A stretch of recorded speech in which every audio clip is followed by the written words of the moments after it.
नमस्कार मंडळी, आज मी बनवणार आहे एकदम सोप्या आणि कोल्हापुरी पद्धतीने चिकन ग्रेव्ही। त्यासाठी मी इथे उभ्या स्लाइसमध्ये कांदे कट करून घेतले। खाण्यासाठी आणखी मसाला बनवण्यासाठी मी मसाला बनवण्यासाठी कांदा फ्राय केला आहे।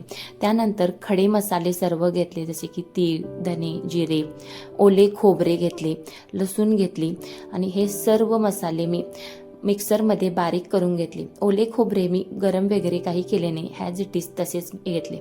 आणि जी लसूण होती ती चिकन ज्या भांड्यामध्ये बनवणार आहे त्याच भांड्यामध्ये मी ठेचून घेतली होती आणि त्याच्यामध्ये मसाल्याचे 2 पान सुद्धा ॲड केले आणि पातेल्यामध्ये तेल घेतले।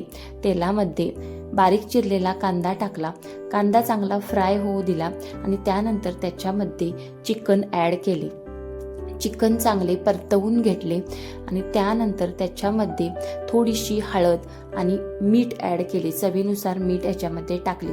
मीठ आणि हळद टाकून ते मी परत मिक्स करून घेतले आणि त्यानंतर त्याच्यामध्ये आमचा कोल्हापुरी तिखट म्हणजे चटणी ॲड केली।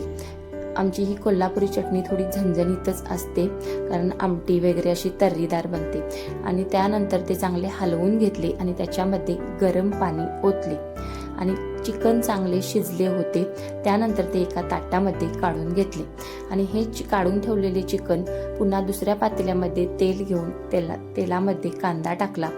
कांदा चांगला फ्राय झाल्यानंतर त्याच्यामध्ये हळद, मीठ, लाल तिखट सर्व काही ॲड केलं।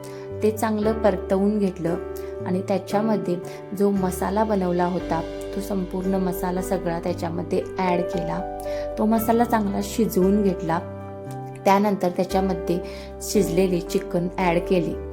हे चिकन त्या मसाल्यामध्ये चांगले परतवून घेतले, अगदी त्याला म्हणजे तेल सुटेपर्यंत चांगले परतवून घेतले। मस्त अशी तर्रीदार चिकनची ग्रेव्ही तयार होते।